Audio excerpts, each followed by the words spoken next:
Recording in progress. Are we ready? Ready. Ready. All right. Hi, everyone, and thank you for joining us on today's episode of Can You Repeat That Podcast? We're your hosts. My name is Leslie. My name's Chantelle. And I am Atlas.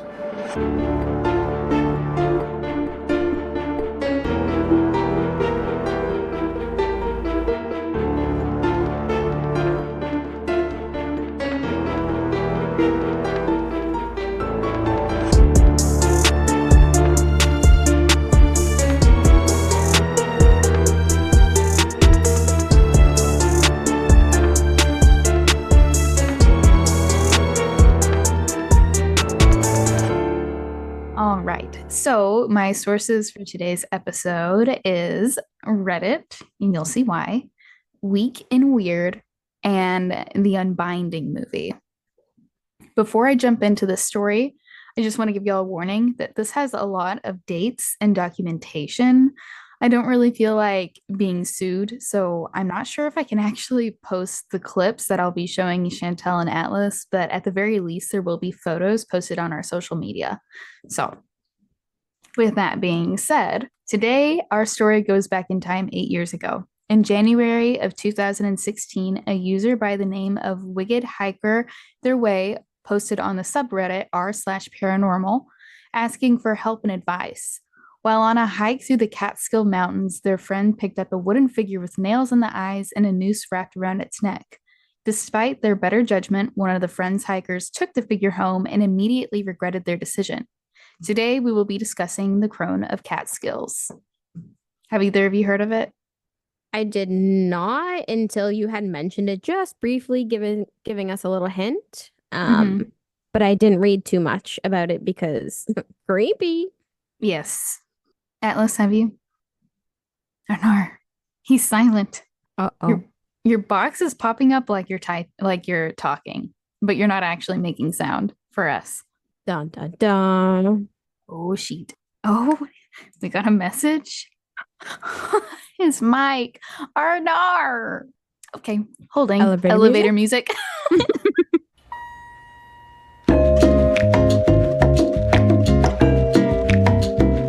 Hello? Hello? There he Okay, is. motherfucking. Yes, I've heard of the Catskills Crone. Okay, cool. I'll admit it's not one of the more paranormal things I'm familiar with. It's more just something I heard it happened, but I don't really know too many details about it. Okay, cool. Awesome. Other than the fact that there was a movie. Yes. So to start this off, I'll start by reading the Reddit post, which is still up, but it is archived. So you can't actually vote or comment on the post anymore. You can just read it. The post is titled, "Me and my friend found this creepy statue while hiking, and now strange things are going on. Anyone know what this is? Last weekend, my friend and I went hiking in the Catskills near Sundown Forest, FWIW. I don't know where that stands for. Anyway, and found this really creepy statue while fucking around in some caves. It has nails in its eyes and a noose around its neck. Looks like it might be old. I don't think it's been there very long, but it's weird because this cave was way off the trail. Someone had a fire in there not too long ago." I'm going to send y'all the pictures. They attach to the story now, and they'll also be posted on our Instagram and Twitter at CYRTpod. But FWIW is for what it's worth, by the way. Oh, gotcha. Well, now I know. There you go. I've seen this picture before, and that's just as creepy as I remember. Yep. That is not something I would pick up and take home, but okay. No, not at all. I wouldn't touch it with a 10-foot pole.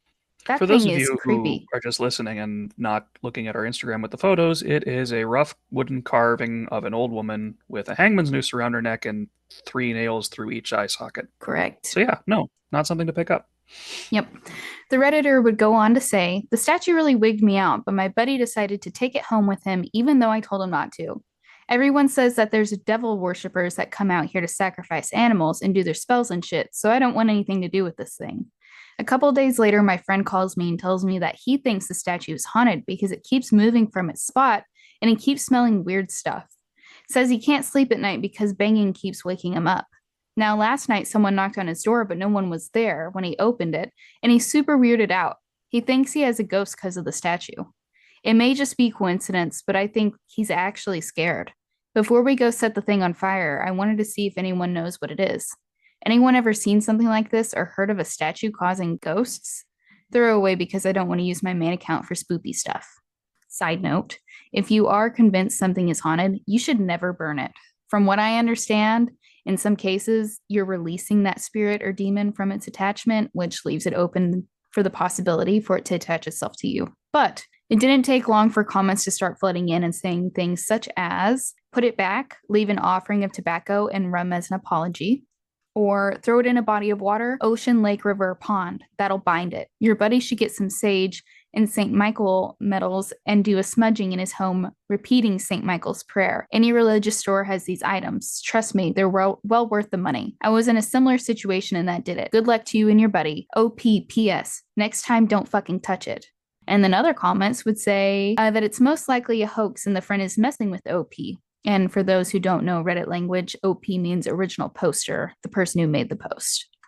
Less than a week after posting, OP makes an edit to their post, which says, quote, edit, my friend showed up here at like 11:30. He's out of his mind scared. Never seen him like this before. I'm going to do my best to remember everything he just told me because it was a lot. But long story short, he's sleeping over because something is in his house. We found the statue on Sunday, and like I said, I told him not to take it because it gave me bad vibes, but he took it anyway. He's been an atheist as long as I've known him. Whenever he told that something was going on, I thought he was just fucking with me because he knows I like to watch paranormal shows. He always made fun of me for it. It started out just as knocks and banging, but he said that by Wednesday he started waking up in the middle of the night, feeling like something was watching him. This kept happening through the week, and every time he'd wake up, he would smell a really strong scent like pond water. He doesn't believe any of this stuff, so he's just ignored it until a few days ago when the statue moved from his desk into his living room. He says that every night since Thursday, it's moved into a different room than where it was left. He thought it was his dog moving it around because it smelled funny, but his dog won't go anywhere near it. He says that she's actually peed in the house 3 nights in a row, and she's never ever done that. Last night, someone knocked on his door at 3 in the morning, but when he went to open it, there was no one there. His motion lights weren't on, and there wasn't any cars in his driveway. He said that he opened the door to look outside, and that's when he knew he made a big mistake. Like, he just feels like he shouldn't have opened his door. That's why I made this post in the first place. At that point, I didn't have any reason not to believe him because it had gone way beyond a joke, and he actually sounded really fucking scared on the phone. He kept telling me that he was going to burn the statue because he knows that something followed him home. Anyway, he stayed up all night and then decided to go to the movies to take his mind off of it. When he got home, he said it felt like everything was fine and he decided to finally go to bed. This is where it gets super fucked up. He says that when he woke up, which wasn't until like 10, it was because his dog was barking like crazy. He said the smell of pond water was stronger than ever, and he went out into his hallway and he saw these muddy footprints everywhere. Not like shoe prints, but barefoot. All of his doors and windows were locked. After someone knocked on his door, he freaked out and made sure everything was locked up. So there's no fucking way anyone could have gotten inside. Sitting in the living room was the fucking statue, which had moved again, and he says that when he started to go near it, he heard someone breathing,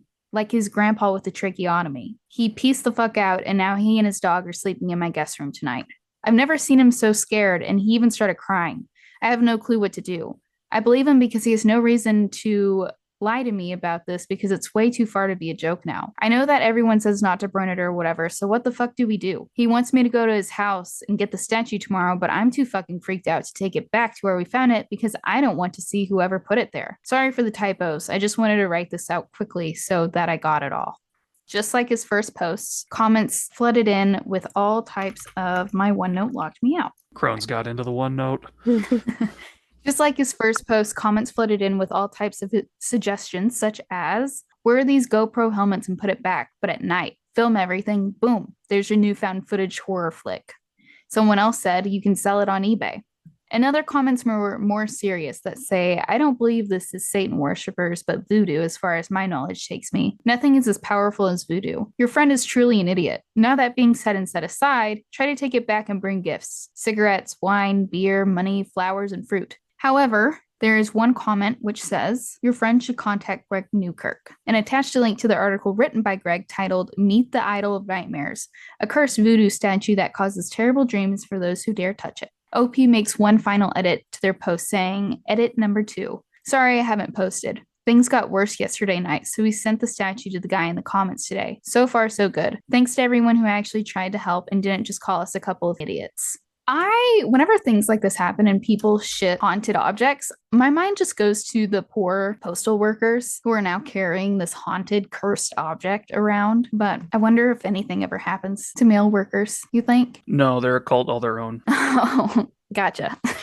So, who are the Newkirks? Greg and Dana Newkirk have so much going on, so I'm going to list some things that I pulled directly off his website, which will be linked in the show notes. Greg Newkirk is an award-winning producer, full-time paranormal investigator, and founder of the world's only mobile museum of the unexplained. Greg is a co-creator and executive producer of the award-winning documentary series Hellier, which delves into the unsettling occurrences in the Appalachian Mountains. Greg also created PhenomenaCon, the world's first online paranormal conference, a 3-day event which brings the brightest minds and the high strangeness to homes across the world. He's also the director of the Traveling Museum of the Paranormal and the Occult, a revolving exhibition filled with rare relics from the study of cryptozoology, witchcraft, ufology, spiritualism, and more incredible artifacts collected during his near 30 years of occult research. And in 2020, Greg was awarded the Paranormal Person of the Year by Ethereal Horror Feast. So he's had his fair share of a few paranormal experiences, to say the least. The post did come back to Newkirk, where he offered the following advice. This was before the original poster shipped the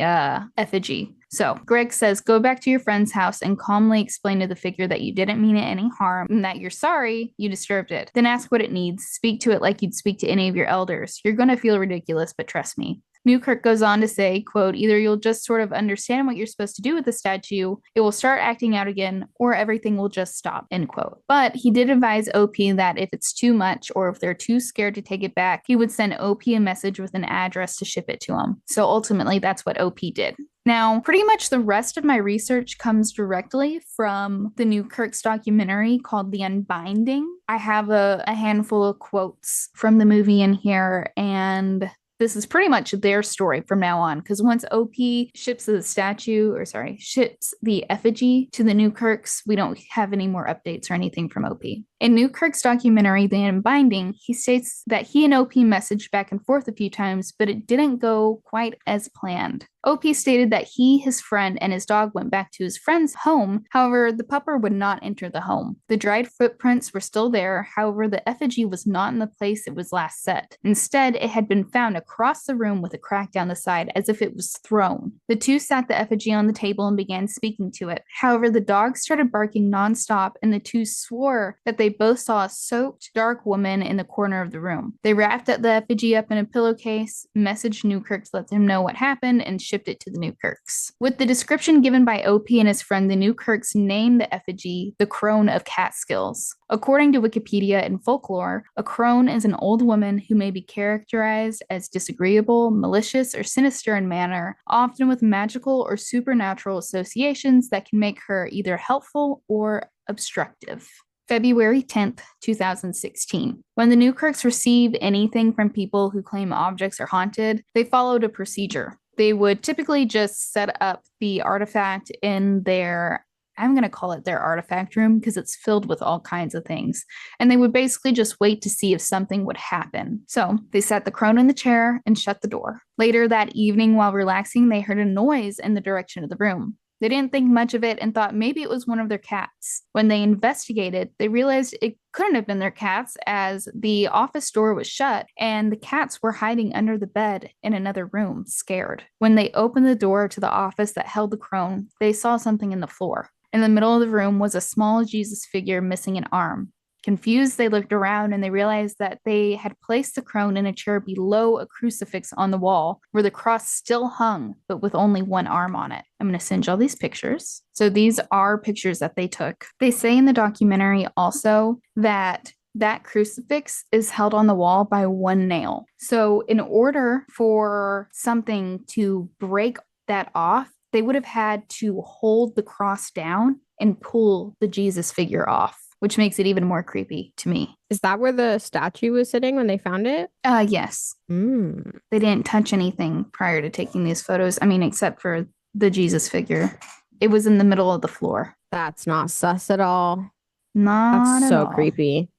It's just what creeps me out the most is that, like they said that cross is not like glued onto the wall and it's not held down It's not super secure. So something had to hold down the cross to be able to rip the Jesus figure off, which creeps me out a lot.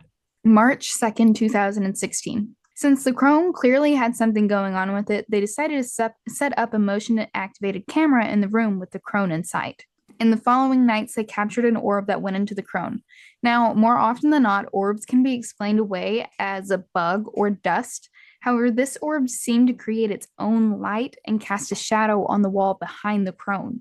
They tried to disprove the light as a reflection, but after sciencing it, it was determined that there was no way the light came from outside their home, and there was nothing inside that room that the light came from either. So it is unexplainable. The little orb is in the middle of the picture next to the alien head, is what I'm assuming that is. Oh, yeah. Now, that is pretty crazy, but they also caught a clip of the Crone shifting on the table it was sitting on. So I will send that to y'all now.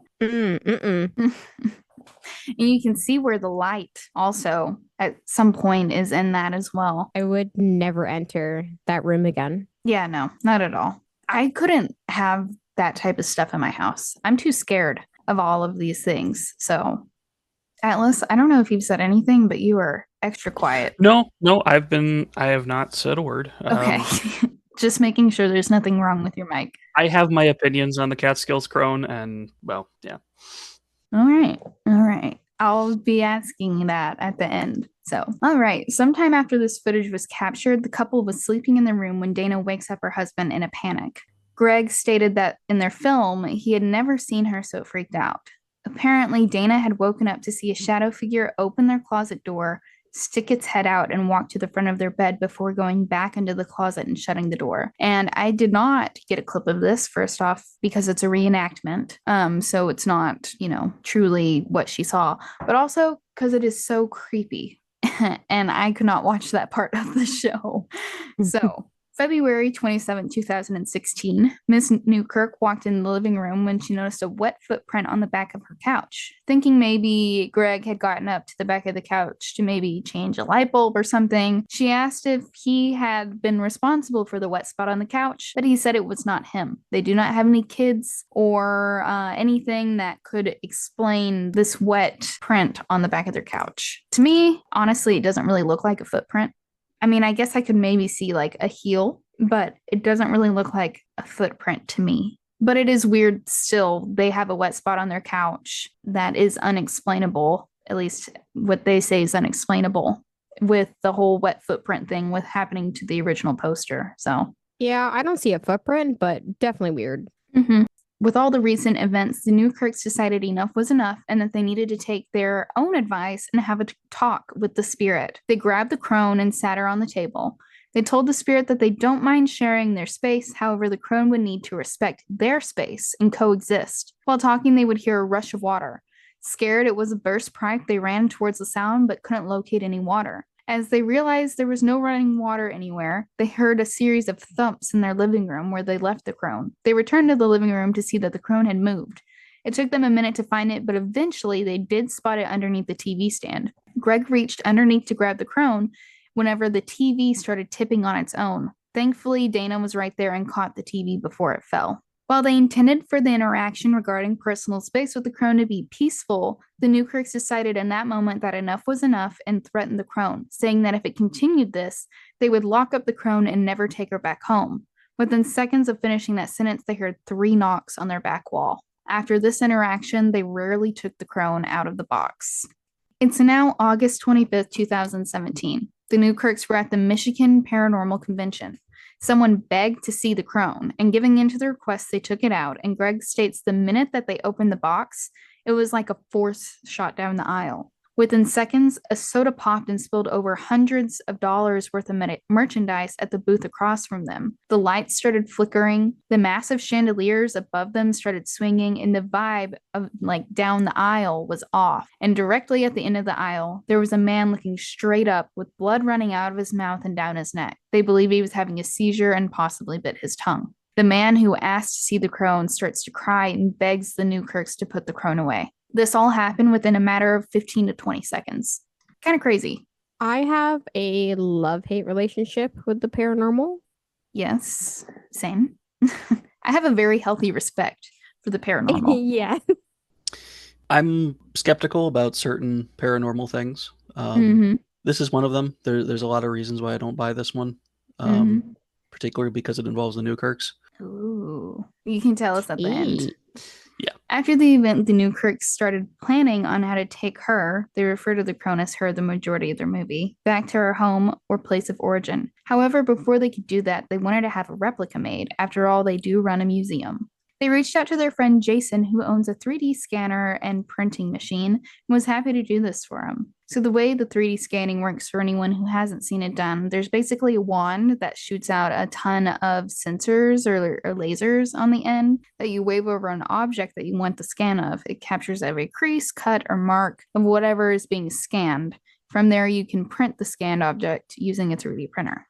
January 31st, 2017. The friend had taken the crone back to his home where the equipment was. In his home lived his wife and his baby. However, this night the baby was staying at their grandparents', which ends up working perfectly because what I'm about to tell you is spoopy. While at home that evening, Jason started hearing stomping around their second floor. He decides to investigate, and while making his way across the home, he notices there are wet footprints across his kitchen leading to the door. He checks the doors and sees that they're all still locked and there's no footprints in the snow leading to or from his home, and notices the footprints lead back towards their bedroom. Jason calls the Newkirks to tell them what's happened, and when they ask, "Did you check upstairs?" Jason heads towards the stairs where he sees more wet footprints leading up the stairs straight to his baby's room.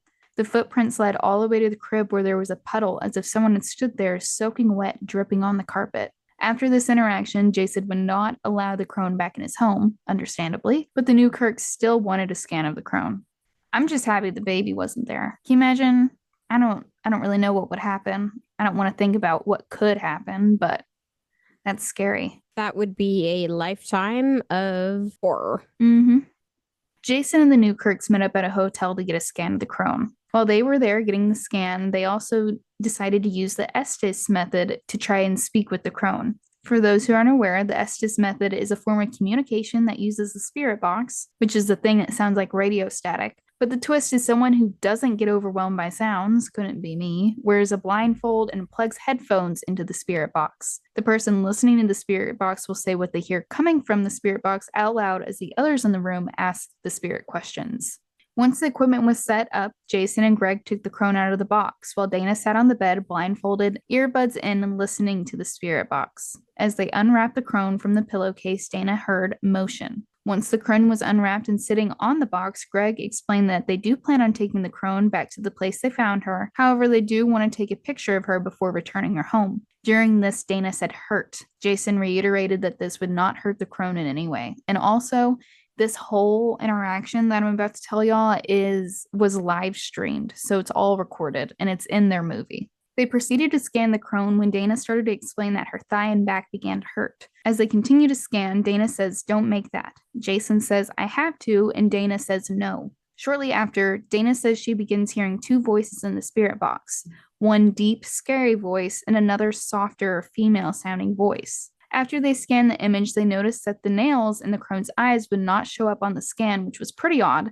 But dealing with what they have, Jason saved the image and Dana said don't immediately after. They try to do a couple more scans to see if they could capture the nails, and during this, Dana says that she keeps hearing the name Bidum. Jason and Greg start asking questions like, "Is that your name? Are you being held prisoner by someone? Is Bidum holding you prisoner?" To which Dana responds, "Help me." And the software Jason was using to capture the image of the crone freezes and stops working. Jason and Greg continue to ask questions to the crone, and the following things Dana hears: a woman crying, the deep voice saying, "Cry about it." Cave. Greg asks, "Where's the cave?" Which Dana says, "High." Greg asks, "Is it high in the mountains?" And Dana responds, "All right, yep." Dana says it's almost as if the two entities were having a conversation with each other. A few days later, Jason contacts the Newkirk saying there wasn't a way for him to print the crone with the nails and the noose due to those two things being too thin for the 3D printer to actually replicate. The Newkirks decided that they could make the noose themselves after it's printed and to put the nails in. And in order for Jason to do that, he needed to digitally remove the noose from the image he captured and separate the crone's head from the body in the software. During the printing, Jason noticed it's like the machine had overridden the design he made, and was doing its own thing. He checked the file that he uploaded and saw where the separated pieces were, fingers were coming out of the crone. Jason makes it clear in the documentary that he has done dozens or even hundreds of projects using both the 3D scanner and his printer, and has never had something override itself or insert something into the image on its own. I will send y'all the images now. So in that space, there's not supposed to be those shapes. We're going to go ahead and jump a year in the future. So nothing but problems came from the 3D scanning and printing. So they met Tyler Strand, who was a special effects artist. In the show, they show some footage of Tyler's workspace, and let me tell y'all, he is so talented. His workspace is really, really cool. It's really, really interesting to me, at least. So the Newkirks knew that their time with the crone was coming to an end. With the help of Tyler, they would hike up the mountain, perform an unbinding ritual on the crone, make a cast of the crone, and lay the artifact in its final resting place. Wednesday, October 24th, 2018. The Newkirks and Tyler began their journey to the Catskills Mountains in New York to return the crone. While on the way there, the Newkirks noticed the amount of Ukrainian community in the town at the base of the mountain. They began to think and started to wonder if this effigy had any ties to Slavic or Ukrainian communities, but we'll come back to that later. For now, let's talk about the night before they started hiking. In a hotel room, they took the crone out so that Tyler could get measurements for the model when he said he felt electricity in the air. After a few minutes, Tyler grabbed his Gauss meter, which measures the strength and direction of a magnetic field. When he would place it in front of the crone, the meter would spike, indicating a strong magnetic field, and when he moved it away anywhere else, it would stop. So I will send y'all. I titled this Magnetic Crone. I have a very weird thought from watching that video. Mm-hmm. And the noose around its neck is extremely clean, which is a little suspicious to me, but I'll come back to that as well. So, oh, okay. Yeah. So, Thursday, October 25th, 2018. The Newkirks and Tyler had made it to what Dana felt was the right place to start the unbinding ritual. Dana set up a protective circle made of black salt and cleansed any tools that they planned on using with smoke. The smoke was made from like herbs and things that she felt were, I guess, cleansing. They removed the crone from the box, allowed the smoke to surround the crone, and began to remove the nails. Before they pulled out a nail, they would say out loud, "We release the negativity bound to this object, and we bind them to the nails and release them." After all the nails were removed, the noose was removed, and they began to make a mold with the crone. Greg said that once the noose was removed, the energy in the area changed completely, and they could hear the sounds of the forest and animals around them return, which seemed to be muted prior to the unbinding ritual. The next morning, they found a nice spot to bury the crone, and since then, there's been no issues. So earlier, I mentioned the Ukrainian and Russian folklore, so let's get back to that. The Newkirks reached out to their friend John Tenney the day that they drove through the town to perform the unbinding ritual and asked if he would know any connections between the crone and Ukrainian or Slavic folklore, to which John replied, Baba Yaga. Baba Yaga is one of the most well-known witches in Ukrainian folklore. Baba Yaga is depicted as an old woman who lives in a forest. People are kind of scared of her, but she does good in her community. The Newkirks started researching Baba Yaga and found an Etsy shop out of Russia that makes custom wood altar dolls meant for worship. Baba Yaga didn't quite fit what the crone looked like, but as they dove deeper, they came across another doll called Mokosh, which looks very similar to the crone. Mokosh is one of the few female goddesses in Slavic culture. The name Mokosh comes from the root word mockery, which is the Russian word for wet. Mokosh was the goddess of moisture, fate, and witchcraft. Mokosh was considered a Catholic deity, not good and not evil. If you look up images of Mokosh, the majority of show her holding a bucket or a pail of water, or like in the picture I sent y'all and that will be posted, it's the little, I don't know, it looks like the horn, type of thing. I don't know what it's actually called. Or twine, because some believe she is also the goddess of fate. Diving further into Mokosh, one of the oldest stories about Mokosh is that she was kidnapped by the god Veles, the god of serpents in the underworld. Mokosh's husband then had to chase him up a mountain and cut open Veles's belly in order to have him release Mokosh from his grasp, which is kind of like what they did on the mountain, just not quite as, gory. So 3 years after they returned the crone to the mountain, they found a few more things that, in my opinion, are kind of mind-blowing. So one night while trying to wrap up, they were still trying to understand what the mean bidum from the night they did the Estes method while scanning the Crone. Due to the lack of documents of Slavic and Ukrainian history, there are a lot of deities that share characteristics of Mokosh, and one of those is called a Kikimora. Diving further into this, they learn that there are two types of Kikimoras, and I'm going to quote this from the documentary. One that comes from the swamp, and it said she can be identified by her wet footprints. When home builders wanted to harm someone buying a house, they would bring in Kikimora, and once she's inside, it's difficult to get her to leave. Swamp Kikimora was described as a small, ugly, hunchback, thin, and scruffy old woman with a pointed nose and disheveled hair. She was said to use moss and grass as her clothes. It was believed that she frightens people, knocks travelers off the road, and also kidnaps children. Flashback to Jason finding the wet footprints leading to his baby's crib. Even more craziness to me. Quoting from the documentary, Christianity has a habit of incorporating pagan gods and turning them to saints. They took Mokosh to St. Petka. St. Petka has a holiday that is very specific. The holiday is celebrated the last Friday of October called the Feast of Parasceva. I'm probably mispronouncing that. But although the day Friday is the observed holiday, it typically begins late Thursday night going into Friday morning. They hiked up the mountain Thursday, October 25th, began the unbinding ritual, and made the cast of the Crone right around midnight, making it Friday the 26th. So coincidences in this, to me, are mind-blowing. Dana says at the end of the documentary, which, I don't know, this quote, I think, kind of changed the way that I view this story, because I had even sent y'all messages talking about how much the Crone of Catskills scares me as a story. It's one of the few that actually made me kind of on edge when I listened to it the first time. It doesn't happen very often. All I listen to is true crime and paranormal, but this one has always stuck with me. But Dana says, quote, "If you go back and you look at the stories of most of our ancestors, a lot of those stories are scary, and that doesn't make them evil. It makes them complex. It makes them human, and that's the irony. The irony is that it's complexity that often gets looked at as evil when it's something that should actually touch us on a such a deep human level that we recognize that these are stories are us, and they're a part of us. My hope is that people will walk away and recognize that sometimes things are scary because they're real," end quote. The amount of chills that quote gives me for some reason is actually insane. But going back, I don't have this written down, but Shanti, you said that the noose looks very new compared to the actual carving. So in the documentary, Greg says that they noticed the same thing. The carving looks very, very old, but the noose and nails are not in the same condition. So they started looking up, trying to find the nails that were used, as well as the type of, I guess material that the noose was made out of.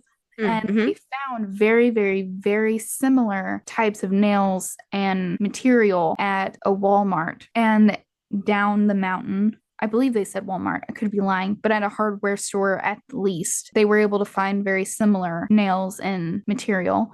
And there is one of those stores, whether it's a Walmart or a hardware store, in the town at the base of the mountain. So they said that those were definitely added after the carving had already been around for however long. So, okay. Yeah. So what do y'all think? Was the Crone just a hunk of wood that had bad vibes attached, a common ghost, or was it the vessel tied to the ancient goddess Kikimora? I'll go first because I know Atlas has some opinions. I definitely a believer of stuff like that, but I feel like anything can have bad juju, bad vibes, bad energy if you put it out there into whether that's an object, a thing, or whatever. So, I mean, I don't know. I'm conflicted on this one. I think for me, I guess the similarities between OP's story from Reddit, the friend, and then the Newkirk's experiences, and then like at that what was it, the conference thing that they went to, just the amount, I guess, of witnesses or people that had their own very similar stories that were connected to this Crone, I think is one reason why I believe it so much. It's kind of like if the Newkirk said, "Oh, I went hiking and I found this Crone, and oh my gosh, now crazy things are happening," then I would be more skeptical. But I think because it came from a random person from Reddit, then they shipped it to the Newkirks, and then their friend had experiences, and I don't know. I believe the story quite a bit, but Atlas, I'm really excited to hear your thoughts. Oh, I don't know. I don't know if you are, Les, because they're an exact opposition of yours. This is a story that I don't buy at all. Tell me. To start off, the origin of this story is on Reddit. Mm-hmm. The profile, which posted the original story, has exactly one post, and it's just that. Mm-hmm. The Newkirks, uh, I've watched Hellier. I've seen some of the stuff they do, and let me tell you, it's mostly just a bunch of hokum. Mm-hmm. Like I believe in the supernatural for sure, and I've encountered some stuff that I can't explain. But nothing that I've ever seen that the Newkirks do gets to the point where it can't be explained.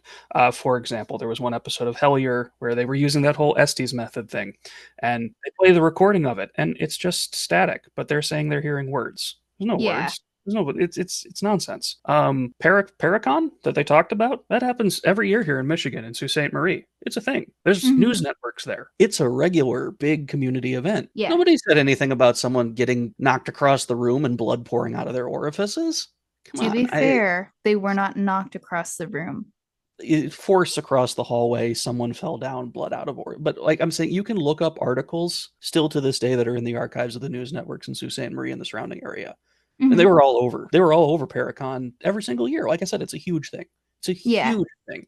The only place you can find a story where it says that happened is surprise, surprise on the Newkirk's Patreon behind a paywall. Mm. That's the only, and like with all their evidence and the specialists they took this statue to, those guys are on every single episode of Hellier. Mhm. They're friends of theirs, and magically, it's the only people that things happen to. Nobody outside their circle ever has their stuff happen to them. Mhm. That's why I don't buy this story. I think it's a fun story, but I don't believe it. I don't Yeah. believe it. As And for like the videos, the pictures, all that stuff, like the thing moving in the video where obviously there are frames missing, you can replicate that effect with stop motion. There's Mhm. nothing in the Newkirk stuff and nothing about this statue that can't be explained away. Mhm. That's why I really don't buy this one. Yeah. As for the Redditor comment, it does say at the very beginning that it's a throwaway account, which me personally, I don't really post on Reddit, but I do listen to another podcast called Two Hot Takes, and that's literally all the podcast is. I love it. But it is so common for people to make throwaway accounts so it's not attached to their main Reddit that maybe their friends have access to or family or, coworkers or whatever. So, Well, and that's kind of lends into my point though, is anybody can create a throwaway. mhm. I'm not saying it is, but for all we know, Kirk or Dana Newkirk made that throwaway and made up the whole story from the beginning. Yeah. You know, I hear you. there's not enough here to convince me, and there's not enough about the story where I go, wait, what the heck? I mean, like, and even the Gauss meter, the reading they took of the statue, Mhm. the reading that it gets when they're holding it in front of the statue is within like normal parameters for the Earth's magnetic field. Mhm. So they say it spiked. It didn't spike. It just picked up a magnetic field. They could be sitting on one. I mean, Yeah. this is not to say there's not some weird shit that goes on in the Catskills, because there is, but I don't think the Crone is legitimate. No. Okay. I still believe it, but I also really like these stories. So, I mean, I would look up the Catskill Cairns if you're interested in crazy stuff that comes out of there. They are pre-colonial, pre-Native American, but obviously hand-constructed stone walls and stone monuments mhm. that seem to serve no purpose whatsoever. Like they're not built over burial sites, they're not built to mark water. It's just these crazy monoliths of obviously stacked human-built stone, but Mhm. they're like pre-Native American. Hmm. And there's a lot of, and they're only found in the Catskills. They're not found anywhere else in the United States. It's like, oh, okay. So there's some crazy shit. So I don't discount it. But I Yeah. do discount the Crown. I hear you. I see. Before I did research on this, like I said, the story used to freak me out a lot, but also I haven't listened to a podcast that went into detail about the whole Mokosh or Kikimora aspect of it, which I think is really cool too. And I do like Dana's quote, regardless of if it's a hoax or not. I really like Dana's quote about just because something is scary does not mean that it's evil or bad. That's Mm. true. That is true. Honestly, I'm a little curious where they got the tie into there because this thing came out of the Catskills, but this Catskills weren't really settled by Slavic people. They were Mhm. settled by the Dutch. So again, So that's another thing that doesn't really make sense in my brain is to there's yeah. there is a section of the documentary it did not include in my notes. So, like I said, whenever they drove through the town, they noticed a bunch of Ukrainian signs and, that type of stuff. They went and talked to a professor from the University of Kentucky, I'm pretty sure it was, and she focuses on Russia, Ukrainian folklore and history, something like that. I don't have this written down, so don't quote me. But I will quote you. no, don't quote me because I didn't write it down. Quoting. But they said something about, or she said something about how Ukrainian, Slavic, and Russian folklore, or I think specifically Ukrainian histories, their folklore wasn't written down as much compared to other countries. But yeah, I don't know. It came from the Ukrainian things that they saw when they drove through, and then it went to Baba Yaga, then it went to the professor, and circles back to Ukrainian or Slavic folklore history. That professor also said that the same thing, like the carving itself looks old, but the noose and the nails don't. Yeah, I like I said, I've already said my piece. I think it's a fabrication. But yeah, that is the Crone of Catskills, and I think it is very interesting. I love stories like that, whether they're real or not. Yeah, same. Oh, for sure. For sure. And I will make sure, regardless on if I think it is real or not, I do not piss off Baba Yaga or Kikimora. And I respect you, and please don't come visit me in the middle of the night. I'd be more concerned about Kikimora. Baba Yaga tends to be a more ambiguously kind and not as well, I don't know. It kind of goes both ways with her. There's some stories where she's this really nice, beneficial person, and other ones who eats children. So I don't. Yeah. I don't know. Maybe the kids deserved it. Leave Forget Leslie them alone. kids. Leave me alone. I think this will be our longest episode so far. Maybe not. I had to repeat myself a couple times because I It might tripped. be. Yeah. Who wants to do the outro? I can. Okay. Thank you so much for listening to our podcast. As always, you can find any pictures pertaining to this story posted on our Instagram and Twitter at CYRTpod, and our Facebook page, which is Can You Repeat That Podcast? All of our socials are linked in our link tree. Be sure to rate and review us wherever you listen. If you have a topic suggestion or if you want to share a story of your own, send us an email at cyrtpod@gmail.com. Until next time, happy listening. Bye. До свидания.